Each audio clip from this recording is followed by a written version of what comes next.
Bonjour à tous, merci de nous choisir chez vous pour ce numéro de décryptage sur votre chaîne préférée. Nous sommes avec notre invité Mamadou Diouf, il est éditorialiste. Avec lui, nous allons parler de la Hongrie. Viktor Orban veut obtenir d'ici décembre une levée des sanctions de l'UE contre Moscou. Bonjour Mamadou Diouf, vous Bonjour allez bien? Michel, Tout va bien? tout se passe bien. Le premier ministre nationaliste hongrois Viktor Orban, qui blâme régulièrement les sanctions de l'ONU de l'Union européenne contre la Russie, veut obtenir leur levée d'ici décembre. Et une consultation nationale va être lancée sur ce sujet lors d'une réunion interne du parti au pouvoir Fidesz. Le dirigeant a appelé ses troupes donc à faire tout leur possible pour s'assurer que l'Europe lève les sanctions au plus tard avant fin de l'année.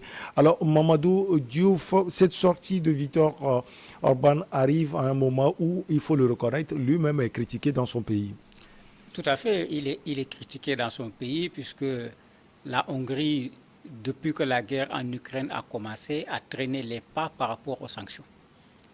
Et Orban est obligé de gérer également son opinion publique nationale, qui a un avis qui n'est pas le même que l'opinion publique dans les autres pays européens. Sans compter que, bon, c'est lui le Premier ministre, il joue également sa propre carrière dans son attitude par rapport à la Russie. L'autre élément, quand on regarde les pays de l'Union européenne, quand vous les classez, la Hongrie est classée où? C'est tout à fait normal. La Hongrie n'a pas la capacité de réaction de l'Allemagne, la Hongrie n'a pas la capacité de réaction de la France. Et il est évident que ce que la France peut supporter, la Hongrie ne peut pas le supporter. D'ailleurs, même pour ce qui concerne le gaz, au niveau des négociations, il y avait une exception. La Hongrie dépend très fortement du gaz russe. L'Union européenne avait accepté que Gazprom continue à fournir du gaz à la La Hongrie. Hongrie. Pour dire que ce n'est pas une nouveauté. Maintenant, l'autre nouveauté pour Orban, c'est que comme ça se passe dans les autres pays, vous avez actuellement une inflation qui est galopante. Donc il y a une réponse à donner de façon concrète aux populations par rapport à une vie qui coûte de plus en plus cher.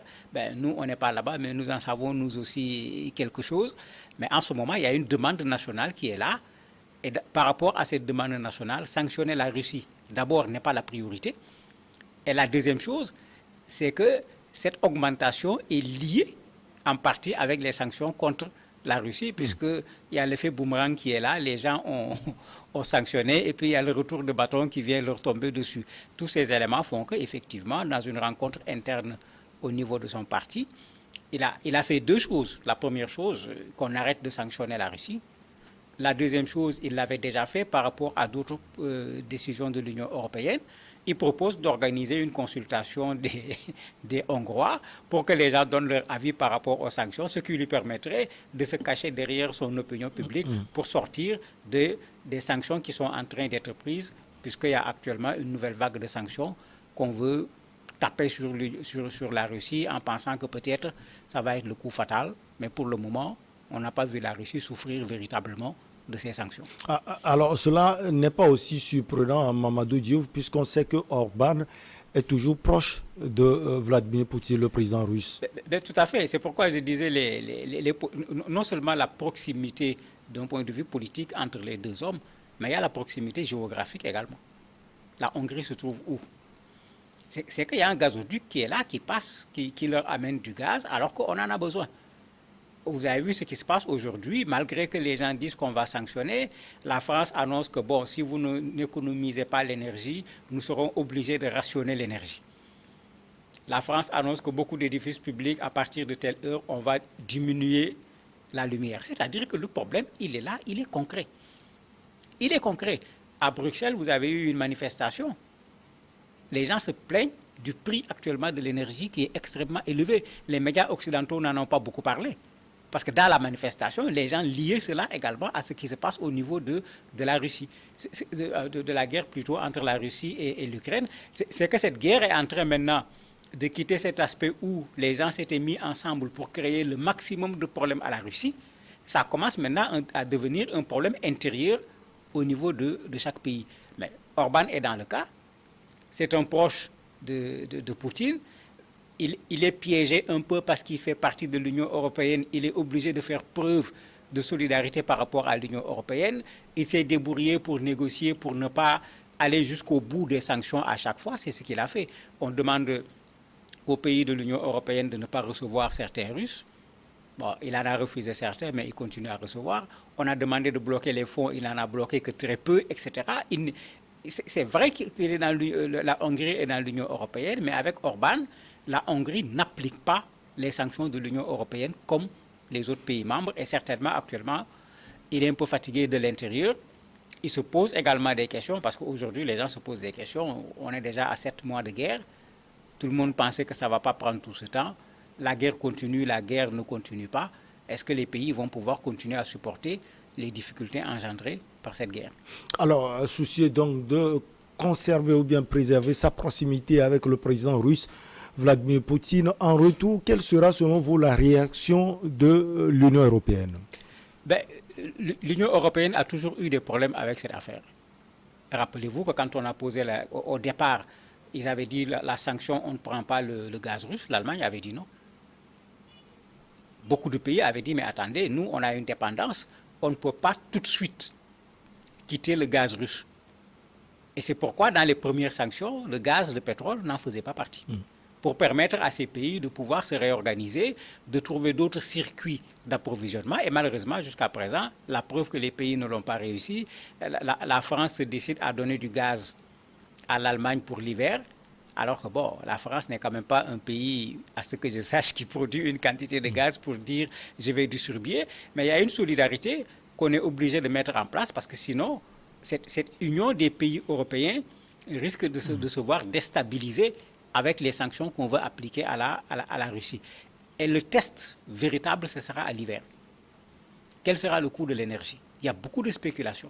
Si le coût devient extrêmement élevé, il ne faudrait pas être surpris de voir les populations européennes se déconnecter complètement des sanctions contre la Russie. Et en ce moment, ce que Orban est en train de faire chez lui pour éviter d'avoir en face de lui son opinion publique, c'est ce qui va se passer dans beaucoup de pays européens. Comme je l'ai dit tout à l'heure, à Bruxelles, les gens ont déjà commencé à manifester en disant que le coût de l'énergie est trop cher. Si ça fait effet dans les autres pays, comment ces pays vont réagir? Donc, il y a également cette question de l'Union européenne qui se pose, parce que par rapport au gaz russe, les intérêts ne sont pas exactement les mêmes, les enjeux ne sont pas exactement les mêmes pour les 27 pays membres de l'Union européenne. Ceux qui sont plus dépendants de ce gaz russe ont tendance à être beaucoup plus réticents. Surtout que les gens veulent aller très loin. Ils disent qu'il faut, après, quand ils se sont rencontrés à New York, ils disent qu'il faut plafonner le prix du gaz. C'est la première chose. Et à partir de décembre, il ne faut plus acheter le gaz russe. Ben, c'est facile à dire. Attendons décembre de voir est-ce que les gens ont trouvé des sources alternatives pour pouvoir se passer du gaz russe. Alors, est-ce que s'il n'est pas satisfait, le Premier ministre hongrois Viktor Orban peut claquer la porte de l'Union européenne? Je ne crois pas qu'il va en arriver à claquer la porte, parce que même dans l'Union européenne, il a des problèmes, parce que certaines normes de l'Union européenne en ce qui concerne la corruption et autres là, on lui fait énormément de reproches.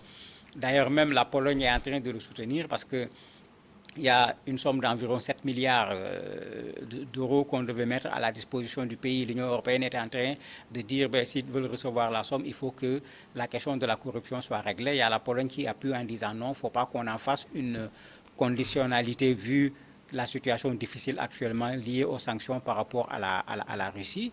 Ça veut dire que la Hongrie a quand même intérêt à être dans l'Union européenne.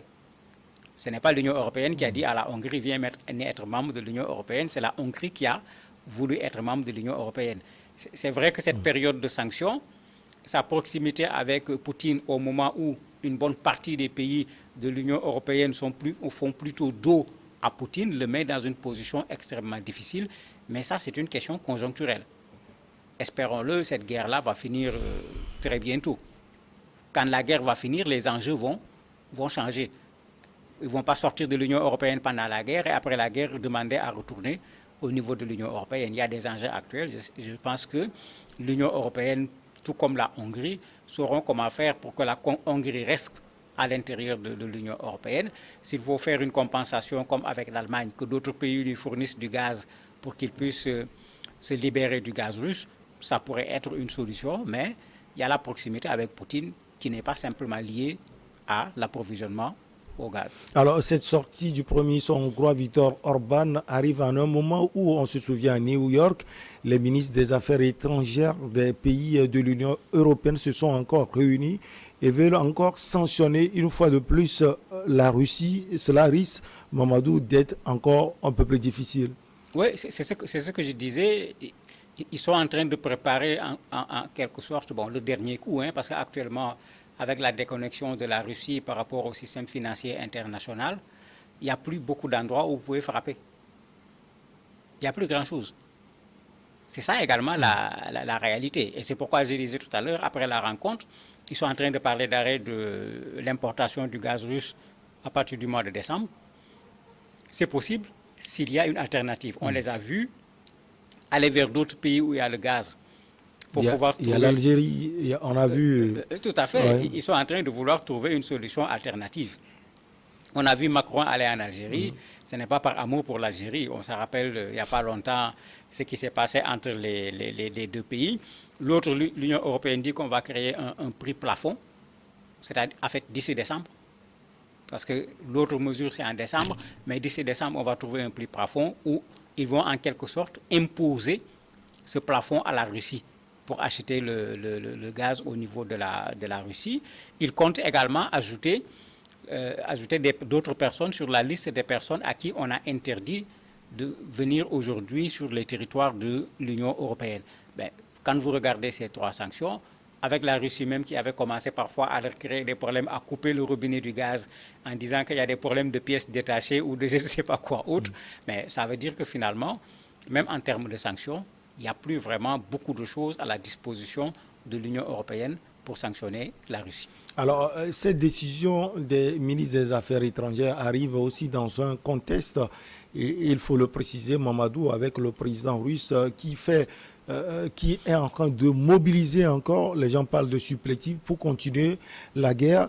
Sa position aussi, des fois, met en difficulté l'Europe. Mais bien sûr, jusqu'à présent, tout le monde te dit, on ne sait pas qu'est-ce que Poutine veut. Au départ, on l'a vu avec sa colonne de chars, les gens bombardaient la capitale, tout le monde dit c'est la capitale qu'il veut prendre. Après, on se rend compte que ce n'est pas ça. Et il y a cette difficulté de savoir qu'est-ce que ce monsieur-là veut exactement. Actuellement, il est en train d'organiser un référendum dans les zones occupées. C'est-à-dire, on va se retrouver avec une occupation de fait, avec des populations qui disent « nous voulons faire partie de la Russie ». Ou bien nous voulons prendre notre autonomie par rapport à l'Ukraine, on se retrouve avec des territoires autonomes ou des territoires intégrés au niveau de la Russie. Est-ce que c'est ça qu'il cherchait? C'est-à-dire, est-ce que pour lui, c'est ça la fin de la guerre? J'ai obtenu un certain nombre de territoires qui me permettent de sécuriser mon pays par rapport à une Ukraine qui est en train de s'approcher des États-Unis, de l'OTAN, de l'Union européenne. Ou bien, est-ce que c'est encore une stratégie? Parce qu'en même temps, il est en train également de vouloir mobiliser 300 000 hommes pour mettre sur le champ de bataille, puisque sur le champ de bataille, l'Ukraine est en train de reprendre un certain nombre de zones qui avaient été occupées par les Russes. Vous voyez que vous avez plusieurs choses qui sont là. Qu'est-ce qu'il veut exactement? C'est difficile à dire. Pire, vous avez entendu ce qu'il a dit pour s'adresser aux Européens qui ont permis quand même à l'Ukraine de pouvoir reprendre certains territoires en donnant des armes, en donnant des informations, etc. Il dit aux gens, lui, en tout cas, pour défendre son pays et pour défendre les habitants de son pays, il est prêt à utiliser tous les moyens. Et bien sûr, il veut parler de l'arme nucléaire. Bien sûr, quand il dit tous les moyens, il ne cite pas l'arme nucléaire, mais c'est bien ça, et ce n'est pas la première fois qu'il le dit. Bon, espérons qu'il saura garder toute la raison qu'il faut pour ne pas toucher à ce bouton rouge-là, comme on l'appelle. L'utilisation de l'arme nucléaire, est-ce que cela peut, si on peut le dire, contenter, si on peut le dire, Viktor Orban, qui est dans une position qui, quand même, essaie de le défendre aujourd'hui? Oui, Orban regarde actuellement de façon conjoncturelle où se trouve l'intérêt de son pays et son intérêt lui-même. C'est tout le problème. Et de façon conjoncturelle, Orban a du mal à suivre le rythme de l'Union européenne. Et c'est pourquoi c'est lui qui traîne les pieds. Il y a 3 mois, lors des dernières négociations pour les sanctions contre la Russie, mais il a fallu que les gens négocient avec lui pied à pied pour l'amener à accepter un certain nombre de choses. Donc, c'est pas une nouveauté. Ce qu'il dit actuellement avec son parti, ce n'est pas une nouveauté. La chose qui va être compliquée, c'est qu'il n'en fait plus une décision du Premier ministre. Parce qu'il veut consulter les Hongrois. Et si vous vous rappelez, c'est quelque chose qu'il avait déjà fait. Ce n'est pas la première fois. Ouais. Il l'a déjà fait quand on a voulu le taxer sur son comportement avec les Roms, où on demandait de payer des indemnités. Il a demandé l'avis des populations. Et bien sûr, les populations avaient dit non. Et il s'est caché derrière ça pour dire que les gens ne veulent pas ce qui est en train d'être proposé par l'Union européenne. La population ne l'accepte pas. Donc, il a déjà utilisé cette forme de consultation de la population où, au lieu de faire face en tant que Premier ministre à l'Union européenne, qu'il mette l'Union européenne en face des populations. N'oubliez pas que c'est ce que l'Angleterre a fait. Le Brexit, c'était ça.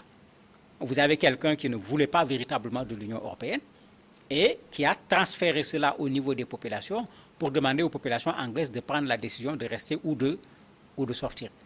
Bon, ici, on n'est pas arrivé pour le moment à cet extrême, mais c'est une façon de refuser des décisions prises au niveau de l'Union européenne, alors que ça pose plusieurs problèmes, puisque normalement, un certain nombre de décisions au niveau de l'Union européenne se prennent à l'unanimité.